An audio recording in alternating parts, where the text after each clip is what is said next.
আমার মাসুম এই বাচ্চাটা কি অপরাধ করছে নির্মম ভাবে আমার বাচ্চাটা হত্যা করলো।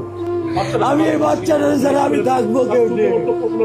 এই 8 বছরের মাসুম একটা বাচ্চা কি অপরাধ, আমি এই কলজাটা ছাড়া আমি থাকবো কেমনি?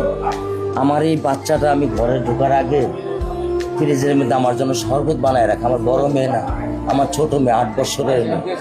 বাবা শরবত ছবি এখানে লাগায় রাখছে, বাবা তুমি আমাকে নিয়ে যাবা।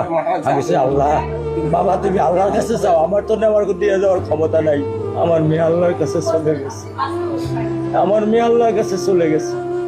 কি আমার ক্ষতি, কি আমার অন্যায়, কি আমার দোষ, আমি একটু জানতে চাই আপনাদের কাছে। আমার যদি কোনো দোষ থাকে, আমার কোনো যদি অন্যায় থাকে, প্রকাশ্যে আপনারা আমার ফাঁসি দিয়ে দেন। আমার পক্ষে সম্ভব না, দিনে ও 50 থেকে 100টা কল দেয় আমারে।